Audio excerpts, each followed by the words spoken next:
وہ فیصلہ کرنے میں دیر کر رہے ہیں۔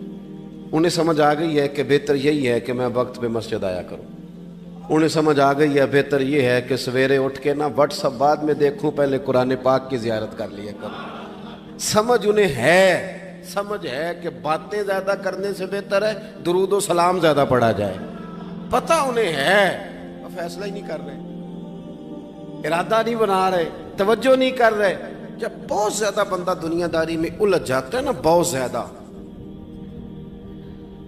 آسانیاں تو بندے کو جینے نہیں دیتی۔ پہلے انسان کہتا ہے کہ موٹر سائیکل ہو جائے نا تو چلو سفر آسان ہوگا، پھر موٹر سائیکل کہتا ہے ٹائر 2 ہیں، 4 ٹائروں والی ہونا، چلو مہران ہی ہو جائے خیر ہے، لیکن مہران میں بیٹھتے ہی اسے خیال آتا ہے کہ اس کی تو سیٹیں تنگ ہیں، پھر اس سے بڑی گاڑی چاہیے۔ یہ روز دوڑ ہے، بانج فقیروں کسے نہیں ماریا، اے ہوئی چور اندر دا، یہ دوڑ ہے، یہ ختم۔ حضرت ابوبکر صدیق رضی اللہ تعالیٰ عنہ امیر تھے، ہمیں تو نا جی ایک سے ایک کھانا، اور آج یہ نہیں کھانا، آج میری مرضی کا کھانا، یہ میری مرضی کا، یہ میرے بچے کی مرضی کا، یہ فلانے کی مرضی کا، وہ خواہشات کا انبار۔ اور نفس بچے کی طرح ہوتا ہے، خواہش پوری کرو تو فوراً ہی دوسری بھی بتا دیتا ہے، دوسری پوری کرو تو تیسری کی بھی خبر دے دیتا ہے۔ ہم نا چونکہ الجھ جاتے ہیں، پھر وہ الجھاؤ ہمیں باہر نہیں نکلنے دیتا۔ اگر تھوڑا تھوڑا کر کے، میرا مطلب یہ ہے کہ زندہ رہنے کے لیے روٹی کھانی ہے نا، مثلا روٹی کا لطف کتنی دیر ہوتا ہے، جتنی دیر منہ میں چباتے ہیں، اس کے بعد ختم۔ تو کپڑا تو پہننا تھا بدن چھپانے کے لیے، اس میں وہ کدھر سے آ گئی ساری کہانیاں جو آج بن گئیں۔ اور اتنے میں نے عجیب و غریب نظام دیکھا ہے کہ نوجوان ہے، اچھا بھلا سیانا آدمی، کپڑے اس نے تازے سلوائے ہیں، اور 99 لوگوں نے کہا ہے صحیح لگ رہا ہے، تو صرف ایک نے کہا ہے نہیں ٹھیک لگ رہا، وہ پریشان ہو جاتا ہے، کہتا ہے اس کا کچھ کروں۔ کیوں؟ اس لیے کہ یہی سارا مقصود سمجھ لیا ہے، کپڑے پہننا، اسی میں الجھ جانا۔ میں اکثر دوستوں سے کہتا ہوں، میں خود کسی دوسرے کی بات نہیں کرتا، بہت زیادہ عمر نہیں میری، میں خود جایا کرتا تھا، شادی کوئی آ گئی تو 2-3 دن پہلے ابا جی کہتے تھے پرانے جوتے کچھ گنڈوا لا، کچھ پالش کرا لا، توڑے میں ڈال کے جانا موچی کے پاس، اس نے کچھ سیٹ کر دینے۔ اب کہاں رہ گیا جی یہ کام، چھٹی نہیں ہو گئی، اب کون سا ایسا سلسلہ ہے؟ وہ جو کہیں سے کپڑا تھوڑا پھٹ جاتا تھا نا، تو اماں اس کو اس طرح پیوند کراتی تھی کہ ڈیزائن بھی بن جاتا تھا اور کام بھی چل جاتا۔ کدھر گیا وہ دور؟ لیکن تکلیف دیکھ لیں آج پہلے سے زیادہ ہے، لڑائی پہلے سے زیادہ ہے، آزمائش پہلے سے زیادہ ہے۔ کیوں؟ جتنی بھی خواہشات آپ بڑھاتے جائیں گے نا، مقصد فوت ہوتا جائے گا۔ جتنی بھی مقصود سفر کرنا ہے، گاڑی دکھانا تو مقصود نہیں نا، لیکن ہمیں وہ والی گاڑی چاہیے کہ لوگ ایک دفعہ انگلی منہ میں ڈالیں کہ وہ اس گاڑی پہ بیٹھا ہوا ہے۔ ہم مقصد سے پیچھے ہٹیں گے جب پھر تکلیف میں آئیں گے، پھر آزمائش۔ زندگی میں ہم نے جو چیزیں مینج کی ہیں وہ ساری دوسروں کے لیے، ہمارے لیے کوئی شے بھی نہیں۔ ولیمے پہ گئے تاکہ برادری راضی ہو جائے، تعزیت کے لیے گئے تاکہ محلہ راضی ہو جائے، فلانا کام کیا تاکہ لوگ جو ہیں وہ میرے حق میں ہو جائیں۔ ساری زندگی دوسروں کے لیے جی کے گزار دی، اور آپ نے 99 نیکیاں کی، ایک خامی آئی تو لوگ تو وہ تھے جو پھر بگڑ گئے۔ بہتر نہیں بندہ رب کو ہی راضی کرے۔ واللہ ورسولہ احق ان یرضوا، اللہ اور اس کے رسول کا زیادہ حق ہے کہ انہیں راضی کیا جائے، ان کا زیادہ حق ہے۔ اپنی زندگی میں معاملات کو ترتیب دیں، ایک مخصوص ذہن بنائیں، اتنا سویرے قرآن شریف پڑھنا ہے، اتنا درود پاک، اور یہ راز ہو ہمارا اور ہمارے رب کا، یہ راز ہو، اتنی دیر مصلی پہ بیٹھنا ہے۔ میرے ایک دوست ہیں ڈاکٹر صاحب، میں بیٹھا تھا تو وہ ایک شخص کو کہہ رہے تھے تیرے دل میں کچھ باتیں ہیں، نکال دے تاکہ تیری ٹینشن ریلیز ہو جائے، تیری صحت ٹھیک ہو جائے گی۔ تو بندہ کہہ رہا تھا اچھا ٹھیک ہے ڈاکٹر صاحب۔ تو میں نے کہا کہ اگر آپ اجازت دیں تو ایک بات میں بھی کر لوں؟ نے کہا آپ بھی کر لیں۔ تو میں نے کہا ڈاکٹر صاحب کچھ دکھ بڑے ذاتی اور نجی ہوتے ہیں، بندہ کسی کے سامنے کہہ ہی نہیں سکتا، بڑے ذاتی قسم کے ہوتے ہیں وہ، آپ کسی کے سامنے جتنا مرضی کوئی قریبی ہو، وہ بندے کی اپنی اندر کی کچھ ایسی تکلیفیں ہوتی ہیں اندر کی، آزم گنڈاں دے وچ گنڈاں دس کیڑی کیڑی کھولا، بڑے مسئلے ہوتے ہیں، آپ کیسے بیان کر سکتے ہیں، سوال ہی نہیں پیدا ہوتا۔ تو کہنے لگا پیر صاحب حال تو ہوگا نا؟ میں نے کہا بالکل ہے، ہمیں ہمارے دین نے دعا سکھائی ہے، جو کسی سے نہیں کہہ سکتے وہ اپنے رب سے کہہ دو۔ اللہ کے حضور عرض کر دو، کشکول طلب دراز کر کے کہہ دو مالک یہاں پریشان ہوں، وہ بڑا کریم ہے، عطا بھی کرے گا اور پردہ پوشی بھی فرمائے گا۔ اپنے اللہ کے ساتھ اپنا تعلق مضبوط کریں، اپنی زندگی میں حسن اعمال کا پیدا کریں، اعمال کا، کہانیوں کا نہیں، باتوں کا نہیں، تصویروں کا نہیں، نئی سے نئی پکچر کا نہیں، اعمال کا، اور خوبصورت ترین طریقہ ہو۔ دیکھیں نا، مشکل سے بھی تو نماز پڑھنی ہے نا، سویرے ابا بڑے غصے میں تھے تو پھر مجھے اٹھنا ہی پڑا، تو اس طرح بھی تو پڑھنی ہے۔ تو اگر بندہ ذوق سے اٹھے اور ذرا سونا کر کے وضو کرے اور ذرا صحیح کر کے مصلی بچھائے اور سجدہ کرے تو ذرا ذوق سے کرے، مجھے سوز دے، مجھے ساز دے، مجھے نیم شب کا نیاز دے، دم سجدہ خود کو میں توڑ دوں، مجھے ایسا ذوق نماز دے۔ اس ذوق کے ساتھ آگے بڑھے۔ مقاصد جب بندہ سمجھ جاتا ہے نا، مقاصد، پھر اس کے لیے آسانی ہوتی ہے۔ میں نے عرض کیا تھا زیادہ باتیں نہیں کرنی، مقصود تو ایک پیغام دینا ہے۔ اب ہم نے جانے والوں کے لیے کیا کرنا ہے؟ ایک تو یہ کہ اپنا مقصد ٹھیک کرنا ہے کہ جو رخصت ہو گئے اپنے بزرگوں کو نا یاد رکھیں، اصل کام ہے ان کو بول کے بتائیے۔ سال کے بعد ختم بڑی اچھی بات ہے، سسماہی ششماہی سیماہی سب ٹھیک ہے، ان کو یاد رکھیں۔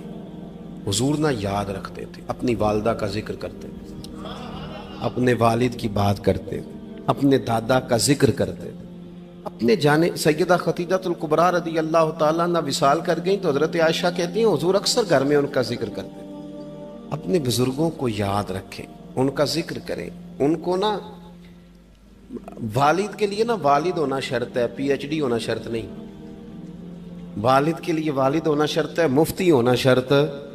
والد ان پڑھ بھی ہو تو بچے کو سمجھانے کا سلیقہ سے اللہ اسے عطا کاری دیتا ہے۔ ماں بالکل ان پڑھ بھی ہو تو بچوں کو سمجھانے کا طریقہ اللہ اسے، ان سے سیکھیں۔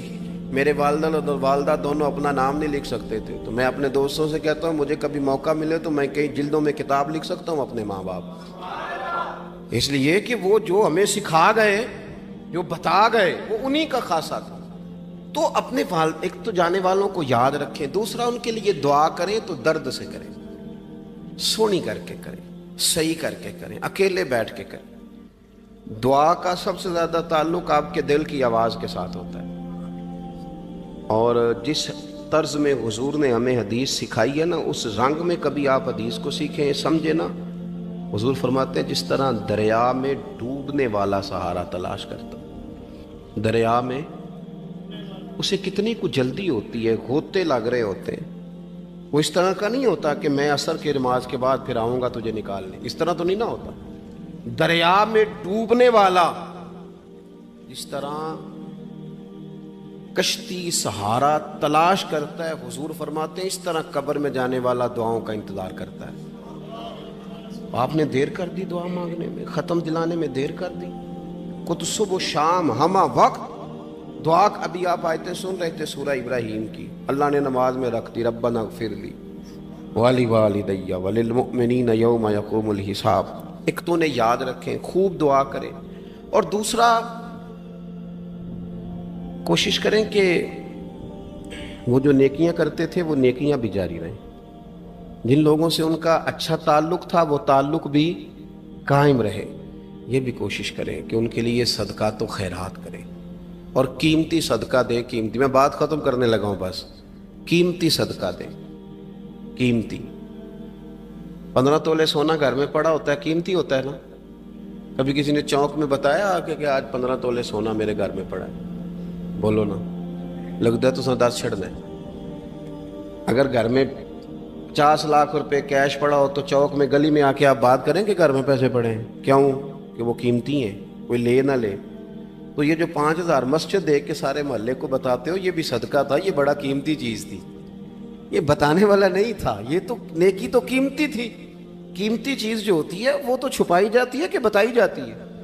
یہ جو بیٹیاں ہیں نا اسلام کی، مائیں بہنیں، یہ قیمتی ہیں، اس لیے اسلام انہیں کہتا ہے تم گلیوں اور چوکوں میں آنے والی نہیں، قیمتی چیزیں گھر کے اندر رہا کرتی ہیں۔ تم قیمتی چیزیں ہو، تمہارا وجود قیمتی ہے، تم کبھی ماں ہو، کبھی بیٹی ہو، کبھی بہن ہو، کبھی بیوی ہو، قیمتی ہو، اس لیے تمہیں اسلام کہتا ہے کہ گھر کے اندر رہو گی تو تمہاری قیمت رہے گی. کچھ چیزیں ایسی ہیں جو چوکوں میں گلیوں میں پھیل جائے تو ان کی قیمت نہیں رہتی. اس لیے تمہیں کہا جاتا ہے کہ گھر میں رہو. یہ جو تمہیں چوکوں میں لاتے ہیں یہ تمہیں بے وقت کرنا چاہتے ہیں, بے قیمت کرنا چاہتے ہیں. انسان تھوڑی دیر کے لیے, اگر تھوڑی دیر کے لیے غور کرے تو بڑے بڑے جانور انسان سے بڑے طاقتور ہیں, لیکن اللہ نے ان کی نکیل انسان کے ہاتھ میں تھما دی. اتنا بڑا جہاز ہے, ٹنوں وزن لے کے چل رہا ہے, انسان کے بس کی بات نہیں کہ وہ کئی لوگ لگ کے بھی اس کو اٹھا سکیں, لیکن اللہ نے اس کے قبضہ و اختیار میں کر دیا ہے. فرمایا هو الذی خلق لکم ما فی الارض جمیعا, زمین میں جو کچھ ہے سارا تیرے لیے بنایا ہے, آسمان میں جو ہے سارا تیرے لیے بنایا ہے. وما خلقت الجن والانس الا لیعبدون, فرمایا کل کائنات میں نے تیرے لیے بنائی ہے اور تجھے میں نے اپنی عبادت کے لیے پیدا فرمایا ہے. تو جنوں اور انسانوں کو اللہ نے اپنی عبادت کے لیے تخلیق فرمایا. مقصد زندگی, مقصد تخلیق, دنیا میں آنے کا مقصد اولین اور مقصد آخری اللہ کی عبادت, اللہ کی معرفت, اللہ کی طرف توجہ, اللہ کی طرف رجوع. یہی ایک مقصد تھا انسان کے آنے کا. اسی کو قرآن نے بیان کیا تھا. اپنے اپنے مقاصد, درود شریف پڑھنے والوں سے بلند صلاۃ و سلام علیک یا سید یا رسول اللہ. اپنے اپنے مقاصد, اپنے اپنے معاملات کو ہم نے ترتیب دے لیا ہے. صبح سے شام تک کے معاملات سارے کے سارے ہمارے ذاتی, نجی اور ہمارے اپنے بنائے ہوئے مقاصد کے تحت گزر رہے ہیں. حالانکہ رب کریم نے فرمایا کہ انسان میں نے تجھے اپنی عبادت کے لیے بنایا ہے, اپنے لیے تجھے بنایا ہے. تو میری بارگاہ میں سجدہ ریز ہو, تو میری بارگاہ کی طرف توجہ کرے, تو میرے لیے تسبیح پڑھے, تو تحلیل کے جملے بولے, تو تکبیر کہے, تو میرے محبوب پہ نازل ہونے والے قرآن کی تلاوت کرے. تجھے تو اس لیے بنایا تھا. عبادت کا معنی یاد رکھیے گا, عبادت کا معنی فقط نماز پڑھنا نہیں, عبادت کا معنی صرف نماز پڑھنا نہیں. نماز عبادت کا ایک جز ہے, نماز عبادت کا ایک حصہ ہے. عبادت نماز پڑھنے کا نام نہیں, عبادت روزہ رکھنے کا نام نہیں, عبادت صرف اور صرف حج کرنے کا نام نہیں, فقط ذکر فکر کرنا عبادت نہیں, بلکہ اللہ کا حکم ماننے کا نام عبادت ہے. خدا رسول کی بات ماننے کا نام عبادت ہے. جہاں جانے کا خدا حکم دے وہاں چلے جاؤ, یہ عبادت ہے. جہاں جانے سے منع کر دے وہاں کبھی نہ جاؤ, یہ عبادت ہے. اگر نماز پڑھنے کا نام ہی عبادت ہوتا تو پھر فجر کی فجر کے وقت کیوں پڑھنی پڑتی, پھر ظہر میں ہی کیوں فرض ہوتی, پھر عصر کا وقت مغرب میں جا کے کیوں نہ شروع کیا جاتا, پھر انسان کی مرضی تھی جب پڑھ لیتا. فرمایا نہیں, عبادت میری ہے, اصل میری اطاعت ہے. میں جب کہوں کہ یہ فجر کا وقت ہے تو تجھے فجر مان کے پڑھنا, جب کہوں ظہر کا وقت ہے تو ظہر مان کے. ہم نے عبادت کو مخصوص کر دیا. مسجد میں چلے جانا, نفل پڑھ لینا, کچھ دیر قرآن شریف پڑھ لینا, کچھ دیر اللہ کی عبادت کر لینا, کچھ دیر ذکر اذکار کر لینا, اس کا نام عبادت ہے. اور باہر نکل کے بے شک جھوٹ بولے, باہر نکل کے بے شک غیبت کرے, باہر نکلے اور کم تولے, باہر نکلے اور اپنی من مرضی کرے, تو یہ عبادت نہیں. اس لیے کہ ہم اس خدا کے ماننے والے ہیں جو صرف مسجد میں نہیں ہوتا بلکہ جلوہ تیری ذات کا کو بکو ہے. میں جدھر دیکھتا ہوں ادھر تو ہی تو ہے.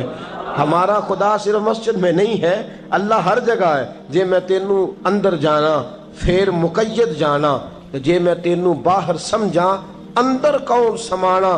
اندر بھی تویں باہر بھی تویں, وچ بلا کون نمانا. اصل بات یہ ہے کہ جب خدا ہر جگہ ہے تو اللہ تبارک و تعالیٰ کا حکم ہر جگہ ماننا ہے, ہر جگہ اطاعت کرنی ہے, ہر لحاظ سے. رب کی بات ماننے کا نام عبادت ہے.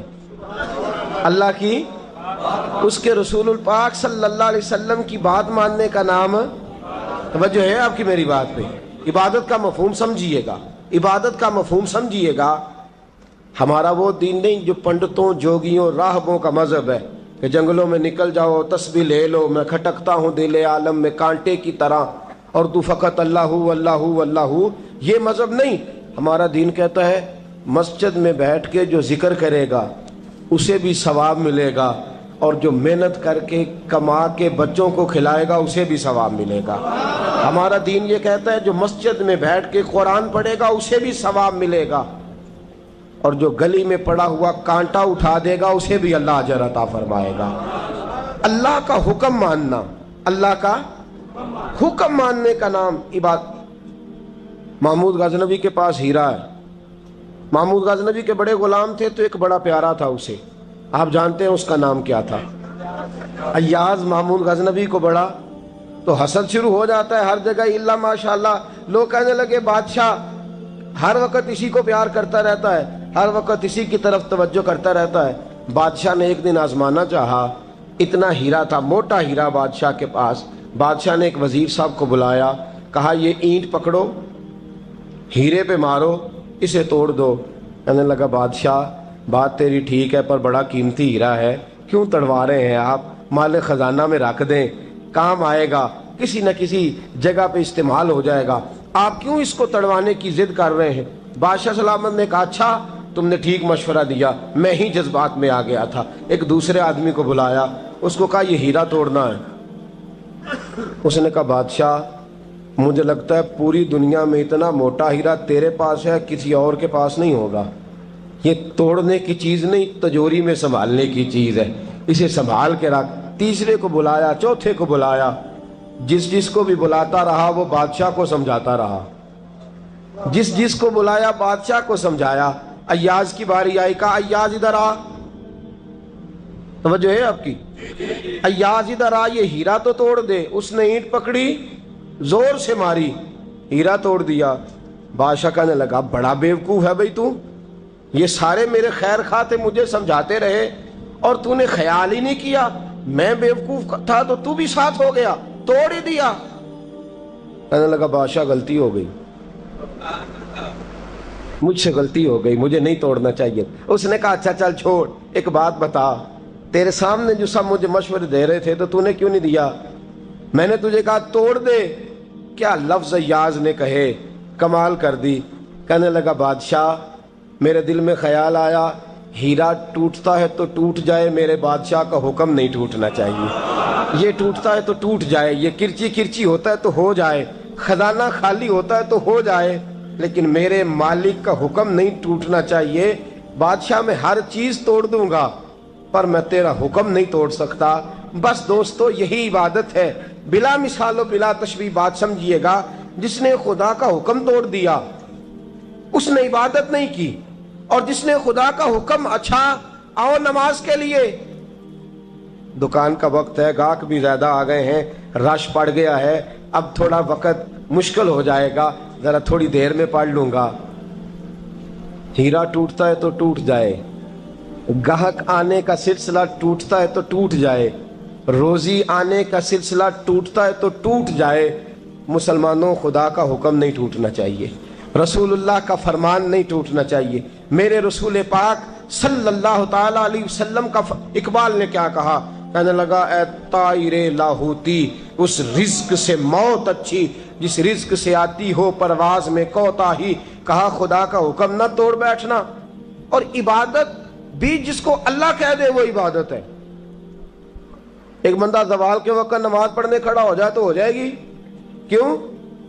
نماز نہیں پڑھ رہا؟ اچھا میں آپ کو روایت سناتا ہوں، شیر خدا مولا کائنات حضرت علی المرتضی رضی اللہ تعالیٰ عنہ فرماتے رسول پاک صلی اللہ علیہ وسلم نے ہمیں منع فرمایا جب عید الفطر کا دن ہو یا عید الاضحیٰ کا دن ہو تو تم نے کیا کرنا ہے؟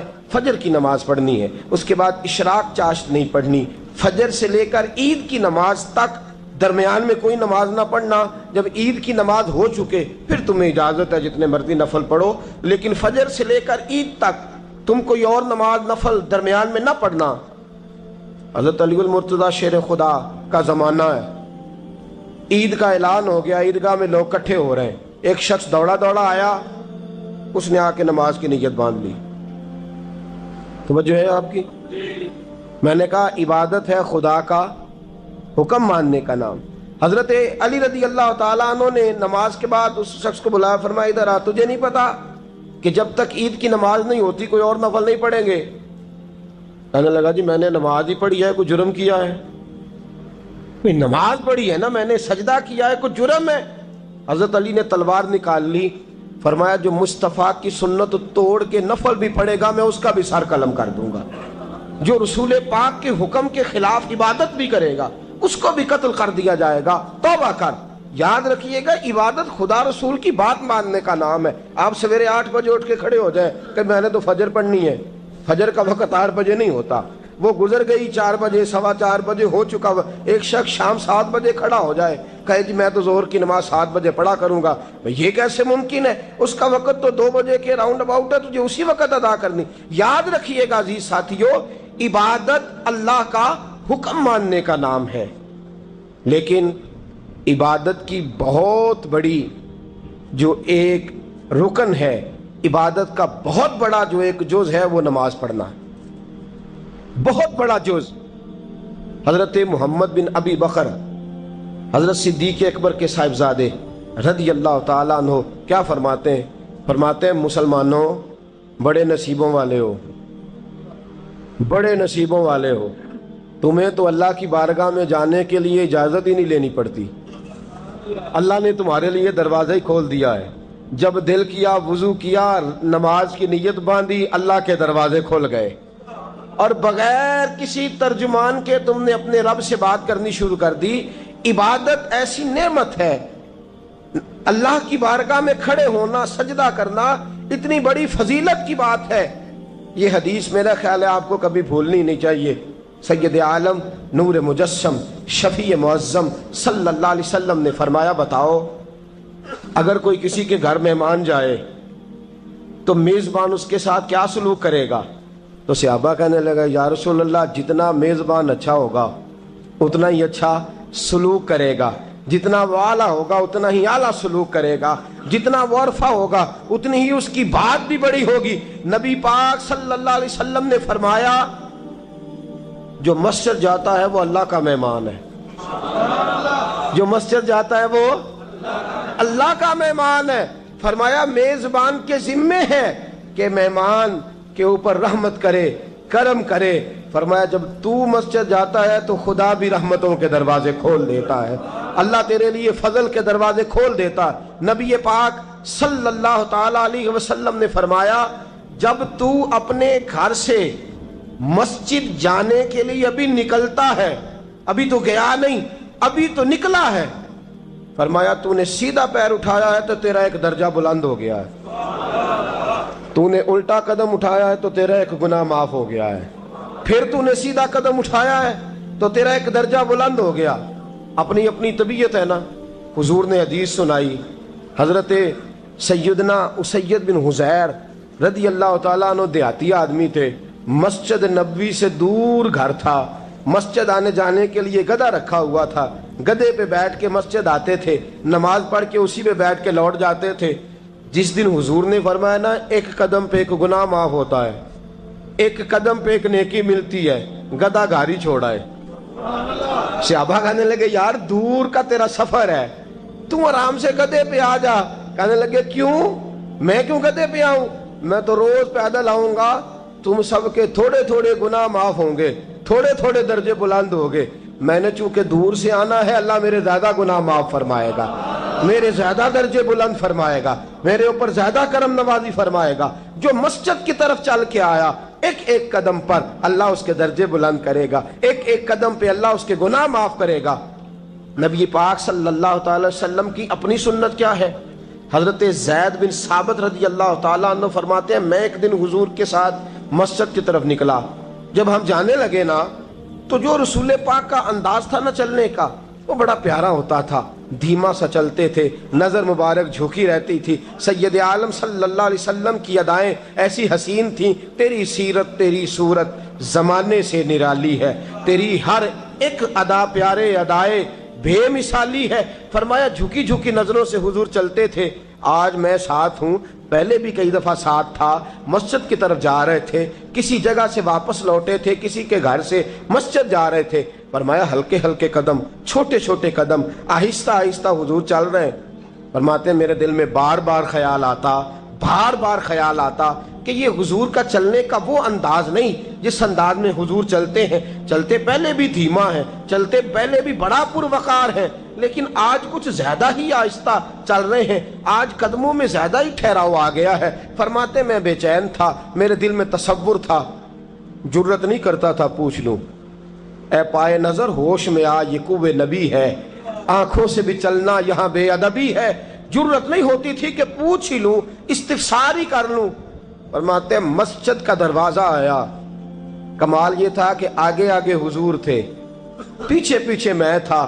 جب مسجد کا دروازہ آیا تو حضور نے رخ پھیرا، فرمایا تو سوچ رہا ہوگا کہ میں آہستہ آہستہ کیوں چل رہا ہوں، تو سوچ رہا ہوگا کہ میں آہستہ۔ ایک شعر ہے، اللہ کرے آپ کو یاد رہ جائے، میں بریلی شریف حاضر ہوا تو میں نے، ہمارے ایک شیخ تھے حضرت صدر العلماء علامہ تحسین رضا صاحب رحمۃ اللہ علیہ، میں نے ان سے کہا حضرت جی کو تازہ شعر لکھ کے دے مجھے، تازہ۔ تو کہنے لگے لو تازہ شعر آیا ہے، ابھی لکھا ہے۔ اعلیٰ حضرت فاضل بریلوی کے بھائی تھے مولانا حسن رضا، ان کے پوتے ہیں مولانا تحسین رضا رحمۃ اللہ تعالیٰ علیہ، 2008 میں آپ کا وصال ہوا، تازہ شعر لکھا۔ کہنے لگے علم غیب رسول کے منکر اس حقیقت کو بھول جاتے ہیں۔ اللہ کرے آپ شعر کے حسن کو سمجھیں، اور جو شعری ذوق کے لوگ ہیں وہ سمجھے کہ بات کہاں سے چھیڑی ہے، کہاں تک گئی ہے۔ علم غیب رسول کے منکر اس حقیقت کو بھول جاتے ہیں۔ غیب مانا کہ راز ہے، لیکن راز اپنوں سے کب چھپاتے ہیں۔ علم غیب رسول کے منکر اس حقیقت کو بھول جاتے ہیں۔ غیب مانا کہ راز ہے، لیکن راز اپنوں سے کب چھپاتے ہیں۔ حضرت زید بن ثابت رضی اللہ تعالیٰ عنہ فرماتے رخ پھیرا اور حضور نے فرمایا تو سوچ رہا ہوگا کہ سونے آج بڑے دھیمے دھیمے قدم چل رہے ہیں، بڑا آہستہ آہستہ قدم اٹھا رہے ہیں۔ حضور نے فرمایا جو مسجد کی طرف چل کے جاتا ہے اللہ کی رحمت آگے بڑھ کے اس کا استقبال کرتی ہے، اور فرمایا جتنے قدم زیادہ ہوتے ہیں اتنے درجے بھی زیادہ بلند ہوتے ہیں۔ میں اس لیے آہستہ آہستہ آیا ہوں کہ اللہ میرے زیادہ درجے بلند فرما دے، اس لیے آیا ہوں کہ زیادہ درجے۔ مسجد میں اس لیے آہستہ، عبادت کی فضیلت دیکھیں، گھر سے بندہ چلے، ابھی پتہ نہیں مسجد میں وضو کرنا ہے اس نے، ابھی پتہ نہیں 2 رکعتیں پڑھے گا کہ 4 پڑھے گا۔ فرمایا عبادت کے لیے نکل بھی پڑے تو اللہ اس کے درجے بلند کرنے شروع فرما دیتا ہے۔ درجے بلند ہونے شروع ہو گئے۔ بنو سلمہ قبیلہ ہے، محلہ ہے، بنو قریظہ یہودیوں کا محلہ تھا، اس کے بعد بنو سلمہ مسلمانوں کا محلہ تھا، اور تقریباً آج کے حساب سے 1.5-2 کلومیٹر کا فاصلہ تھا مسجد نبوی سے۔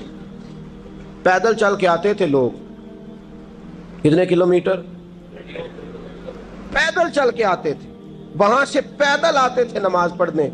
مسجد نبوی کے ساتھ یہودیوں کے مکان تھے، انہوں نے وہ جگہ خالی کر دی۔ بنو سلمہ قبیلے کے لوگوں نے چاہا کہ ہم جگہ کو خرید لیں۔ نبی کریم علیہ السلام کو پتہ چلا، حضور نے بلایا، فرمایا مجھے پتہ چلا ہے تم مسجد کے قریب آنے لگے ہو، ویسے ایک بات میرے دل میں ہے، میرا دل کرتا ہے کر دوں۔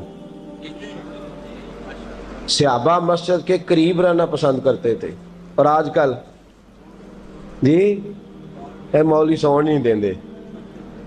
یقین کریں مسجد کے دائیں بائیں آگے پیچھے جو گھرانے ہوتے ہیں وہ کہتے ہیں جی ہم بڑے پریشان ہیں، یہ تو ہمیں سونے نہیں دیتے۔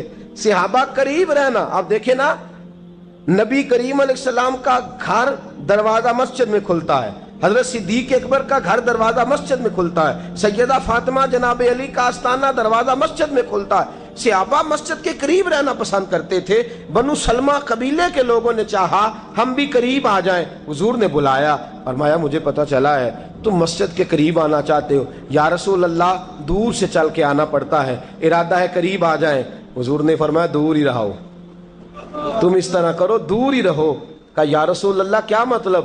فرمایا فرشتے جب بھی نیکیاں لکھتے ہیں عبادت کی، ابھی تک تمہارا پہلا نمبر ہے، ابھی تک تمہارا پہلا نمبر ہے۔